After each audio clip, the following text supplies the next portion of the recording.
Hello and welcome to July. I don't know what this month will bring you, but just remember this. With God before you, who can be against you? Today's devotional, The Challenge of Developing Leaders, Part 3 of 3. The things you have heard me say, entrust to reliable people. 2 Timothy chapter 2, verse 2, the New International Version. A leadership expert who conducted a poll to find out how people came to be leaders writes, quote, I asked if they became leaders because they were given a position, there was a crisis in the organization, or they had been mentored. More than 80% indicated that they were leaders because someone had mentored them in leadership, had taken them through the process.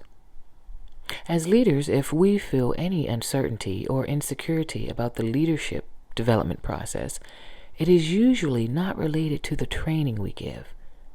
The uncertainty we feel comes when we contemplate releasing our leaders to lead. It is not dissimilar to what parents feel with their children.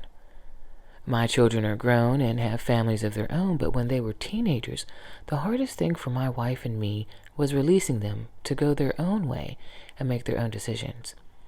It is scary, but if you don't let them try out their wings, they will never learn to fly. As I have grown older, I have come to think of myself as a lid lifter. That is my main function as a team leader. If I can lift the leadership lids for the members of my team, then I am doing my job.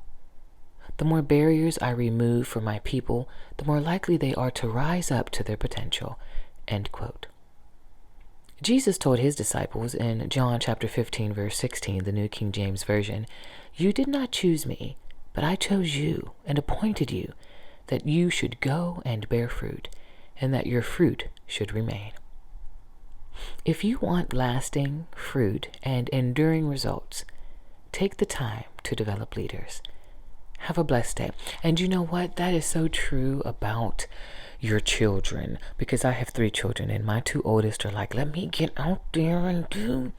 And as a parent, I have to be able and be secure in whatever it is that I've been teaching them or I have instilled in them. It is going to sustain them as they go through this world, not be of the world, but go through this world and learn what they need to learn. If I'm questioning, is my child able and willing, then I have to look at what did I instill in them. Now, we all have our own temperaments and we have our own ideas and the way we do things. So we know our children and we know who's going to have to struggle and who's going to get it and who's going to adhere to what we have said. But we have to give them that chance. It just makes you wonder, what have you instilled in your children? Have you instilled something in them so that they can succeed? Selah.